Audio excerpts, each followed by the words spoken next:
Alright, let's get into the good stuff. So now we are going to program our player walking or the player movement.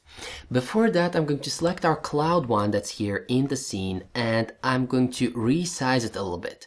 And I can do that by clicking on this cube here or pressing the W on the keyboard, and now we can simply resize it like this. We are not going to hit apply though because we saved this as a prefab. We are not going to hit apply. We're simply going to resize it to give our player a little bit more space so that he can move.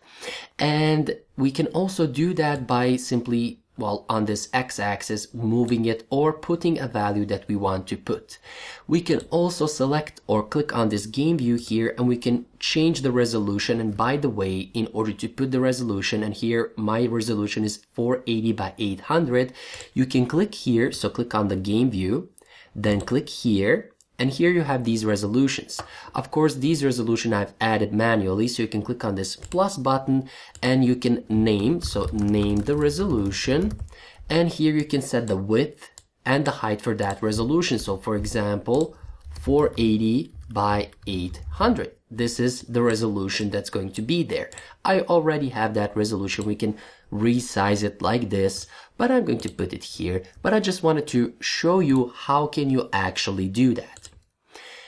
The next thing that we are going to do is we can also resize our player a little bit, because here if we select the main camera, we see that the size of the camera is set to 5. We can resize it like this and we see, well, the size of the camera changes. We can set it at 4 and this is the perfect size for our player and the camera, but I am going to set it at 5 because I want to show some other things that's connected with the size of the camera, for example, scaling the background, which is also useful. And because of that, we are going to select the player and resize him on his scale. So let's say we are going to put his scale at 1.2 and 1.2 for the X and for the Y, or 1.3, 1.3. As a general rule, and please remember this, it's not good to rescale our sprites upwards. So we cannot scale them above, but we can, well, scale them down. So we can do this to them, so we can select them and do this or this to them, so rescale them down. But resizing them up, it's generally not a good idea because we can lose quality. But for a game simple as this one, we don't lose any quality. So you can take a look at the game view. I don't see any difference from this quality or this quality. So at 0.3 or 1.3, 1.3. On contrary, or I forgot the word. Anyway, on contrary, what I wanted to tell is here when I put it at 1.3, I even see a better quality for our player, or let me say 1.5 and 1.5 again, but this is too big for our player, so I'm going to put it at 1.3, 1.3, but I just wanted to point that out and hit apply so that this change applies to our player. And as I said, I just wanted to point that out, that generally it's not a good idea to resize the sprite or the asset up, because that can take quality out of it. But we can do this, or we can afford to do this inside of this game. Anyway, enough about that. We are going to go here in our scripts folder, again, going back to the organization. So right click, create folder, name it scripts. Inside of it, we have a player script, and I'm going to double click on that folder and open here our player script. So simply right click, create C# script, and then name it player. And now we have that script. In order for this script or anything that we write in it to be applied to our player, we need to select the player like this, and we can go here under add component and we can filter here in the search for the player script, and we can click on it to attach it on the player, or we can simply drag and drop it and attach it on our player in the hierarchy panel. Now, since this is a component and we made a change to the prefab, we added a new component, which is this script. We need to hit apply so that that also applies to the prefab. And now we can simply double click this script and MonoDevelop will open it here. I have tagged the script here with the player, and I've already given a little bit space so that we can see what we are typing inside of this script. Now, in order to move the player, we need a couple of variables. So here I'm going to create a public float variable, which is going to be speed, and it's going to be equal to 8. And here we are also going to create a public float, which is going to be max velocity. So velocity, which is going to be equal to 4. And this is going to allow us to control the maximum velocity of our player. Now, one trick, or a neat trick that I want to show you here, is that we can simply delete this line of code and we can declare these two variables in a single line. So I can put here comma after declaring this first variable, and I can say here max velocity is equal to 4f. And this will create two variables of type of float, speed, and maximum velocity in this single line of code. Instead of typing here public float max velocity equal to 4, we can simply declare speed equal to 8, comma, max velocity is equal to 4. And this way we can also say comma, some other variable, so on and so forth. And we can do this for any type of variable, so a float, string, double, integer, so on and so forth. So this is a nice little trick how to sort, or how to, I don't know how to say, make your code less messy, in simple words. Next, in order to move the player, we actually need his rigid body, because we are going to add speed or force to that rigid body. So here I'm going to declare a private rigid body 2D, which I'm going to name my body. And also we need a private animator because we want to animate the player, and I'm going to simply name this one anim. Now here I'm going to create a void, so void awake function. We see here that we are inheriting from MonoBehavior, and that's inheritance in object-oriented programming, meaning that all of the functions, all of the variables that we have in this MonoBehavior class we can use in our player class, as long as we are inheriting from MonoBehavior. The awake function is a function from MonoBehavior, so as the start, or so is the start function, and also the update function. When we run the game, so when we click on this play button here, the first function that's going to be executed is this awake function. And here we are going to initialize our variables, or get the components that we need. Here I am going to type my body is equal to get component, passing with these less than sign, greater than sign, and between these passing rigid body 2D as the component that we want to add, and ending the statement.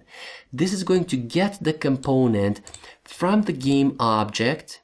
And the game object, we see it has this rigid body component, so it's going to get it and store it in this variable so that we can use it.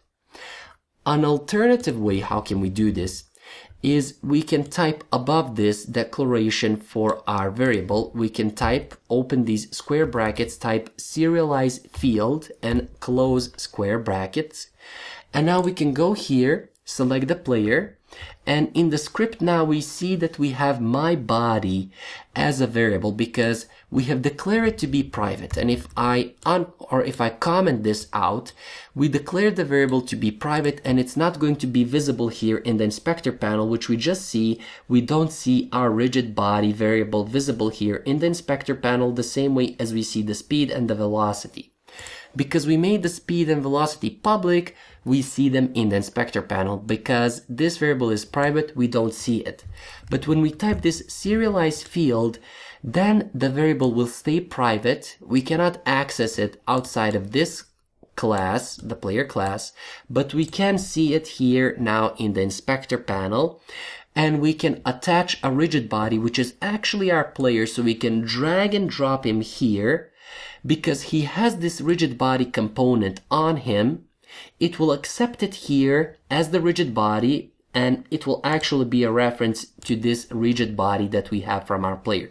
So we can drag the player here, and when you do that, you can hit apply so that that change applies to the prefab, and now we have a reference to this rigid body. So that's another way how can we do it. but I'm going to do it this way. So I'm simply going to delete this serialized field and get it by using getComponent. You can do the same thing for the private animator. So you can type getComponent or type serialized field and then get it, or simply drag and drop it in that field that we just saw. So here I'm going to say anim is equal to getComponent and passing the animator component that we want to get. Now I'm going to create a function that we are going to use to move our player, and I'm going to name it void. It's going to be player movement or player move keyboard. So this is going to be the movement for our player using the keyboard. The first thing that we are going to do here is we are going to create a float, which is going to be force x, and it's going to be equal to 0. We are also going to create float velocity, which I'm going to name vel, is equal to, and for that we need to use my body. But I'm going to use matf function, which is a function from Unity Engine or a class from Unity Engine. I'm going to say matf.abs. This is going to return an absolute value, and if you had a single class of mat in school, you know that the absolute value is always positive. So here I'm going to say my body, which is the rigid body that we have here. So my body dot velocity dot x. This is going to give us the x velocity of the rigid body. And since we are passing it here in this abs function from matf class, it's going to return a positive number. So anytime this number is going to be positive, and we are going to use it right here, or this number, we are going to use it, this variable, to compare it with this variable, and that way we are going to control the velocity of our player. Next, I'm going to create float h is equal to input get axis raw, and this is going to give me the axis that I specify here. I'm going to say horizontal axis. So this is going to give me the horizontal axis, which is the x-axis of the input. That means if I press the left arrow key or the right arrow key or even the A or the D key on the keyboard, this is going to return a number. And since I'm using this raw, it's going to return -1 if we press the A key or the left arrow key. It's going to return 0 if we don't press anything, and it's going to return 1 if we press the right arrow key or the D key on our keyboard. And we can utilize this in order to know in which direction we are going. So if we press the right arrow key or the D key, we know that we are going to have 1 and we are going in the right direction. So for that, I'm going to say here, if our age is greater than 0, meaning we are pressing the D key or the right arrow key and we are going right, in the right direction. What we are going to do here is we are going to check if our current velocity, which is this one right here. So if our velocity is less than the maximum velocity that we specify, then we can still move. For that, I'm going to say force x is equal to our speed. So force x is equal to speed, as simple as that. Here I'm going to say else if h is less than 0, meaning we are going to the left side. So if h is less than 0, we are going to perform the same check. So if our current velocity is less than the maximum velocity, meaning we can still move, we are going to assign the speed to the force, but because now we are going to the left side, we are going to assign negative speed. So when we apply negative speed, we are going to the left side. And here I'm going to say my body dot add force, and this takes a vector2 as a parameter or as an argument. I'm going to say new vector2 passing force x for the x-axis and 0 for the y-axis. We are going to call this function in the fixed update. So not in the update, but in the fixed update. The difference between the update and the fixed update function is that update function, so update itself, is called every frame per second. So if we have 60 frames per second, this function right here is going to be called 60 times.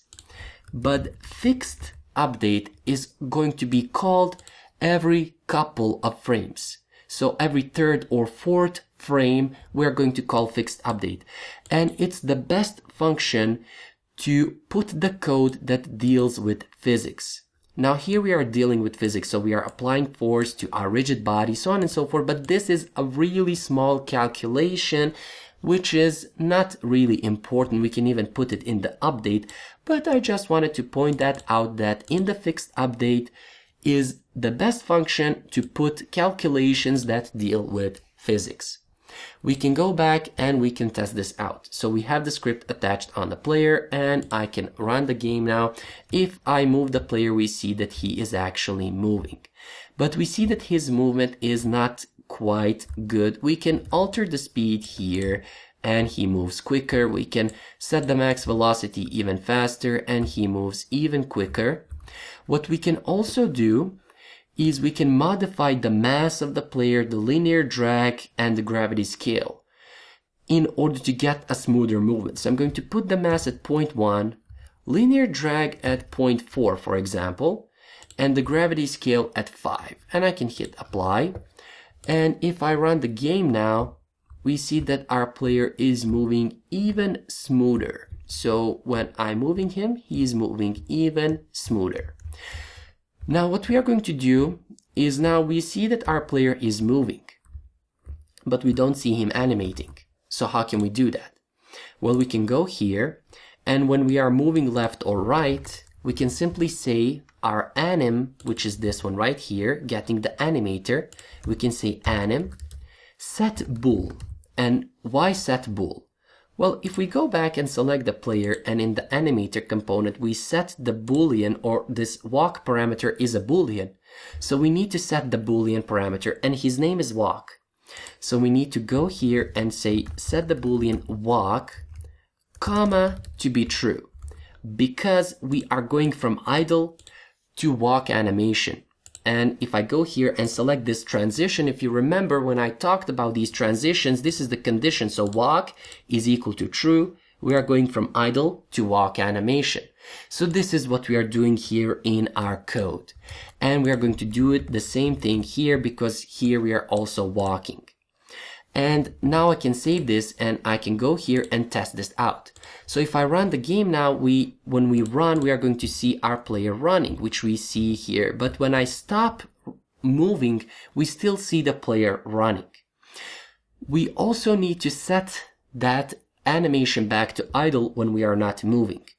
For that, we can go here, and here we have if h is greater than 0, we are moving to the right side. Else if h is less than 0, we are moving to the left side.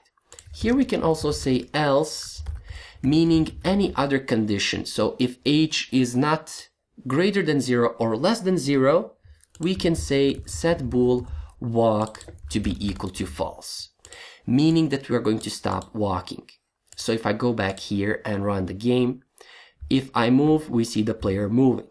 If I stop, we see the player stopping. Again, if I move, the player is moving. If I stop, the player stops.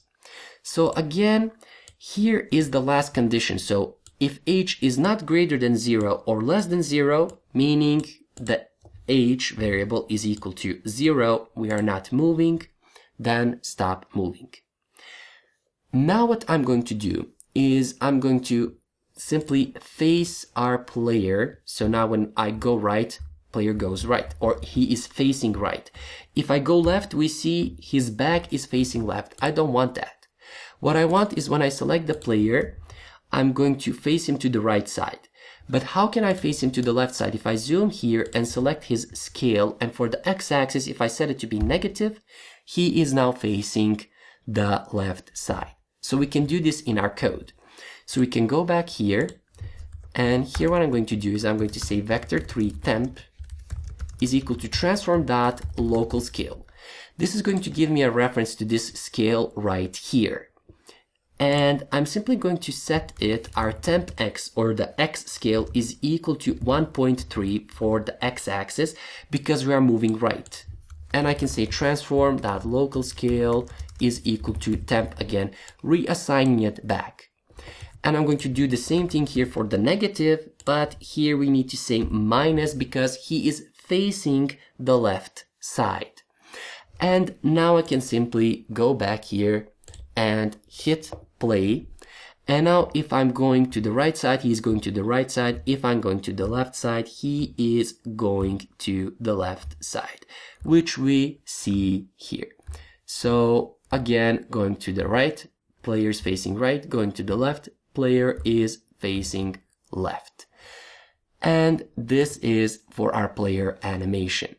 Make sure that you hit apply so that any change applies to our prefab.